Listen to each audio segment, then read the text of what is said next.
ஜெய் வாராகி, என் அன்பு குழந்தையே, என்னுடைய தங்கமே, வாழ்வில் நீ சந்தித்த பிரச்சனைகள் இதுவரை பலவிதம். அதாவது நீ எங்குமே சென்றிருக்க மாட்டாய். ஆனால் நீதானே இது என்னிடம் சொன்னாய்.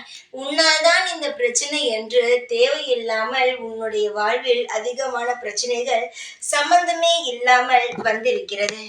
இதையெல்லாம் பார்க்கும் பொழுது என்ன நினைப்பாய்? நாம் தான் எதையுமே செய்யவில்லையே, எதற்காக நம் வாழ்வில் இவ்வளவு பிரச்சனை வருகிறது என்று. தங்கமே, பிரச்சனைகள் வருகிறது என்பதற்காக நீ கலங்காதே.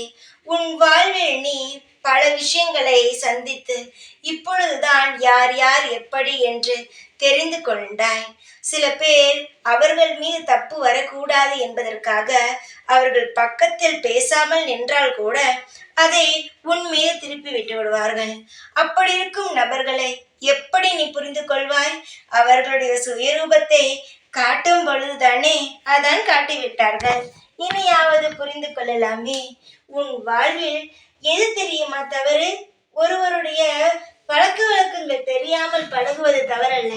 அவர்கள் இப்படிப்பட்டுத்தான் அவர்கள் இருப்பார்கள் என்று தெரிந்தும் அவர்களிடம் பேசுவதும் பழகுவதும் தான் தவறே தவிர, ஒருவருடைய தெரியாமல் அவர்களிடம் பேசி அதனால் பிரச்சனை வருவது தவறே அல்ல. இப்பொழுது பல பேரை நீ புரிந்து கொண்டாய் அல்லவா? இவர்கள் இப்படித்தான், இவர்களுடைய பழக்க வழக்கம் இப்படித்தான் என்று புரிந்து கொண்டாய் அல்லவா? அதற்கு தகுந்தது போல் நடந்து கொள். உன் வாழ்வில் மாற்றங்கள் கிடைக்கும். எப்பொழுதும் எல்லாரையும் நல்லவர்கள், வல்லவர்கள், எல்லாம் நமக்காக நல்லதுதான் செய்வார்கள், இப்படியெல்லாம் நினைக்காதே. யாருடைய எண்ணம் எப்பொழுது மாறும் என்பது உனக்கு தெரியாது. அதனால் ஜாக்கிரதையாக இருந்தால் வாழ்வில் நீ நிம்மதியாக இருக்கலாம். ஜாக்கிரதை இல்லாமல் இருந்தால் கஷ்டம்தான். புரிந்து கொள்.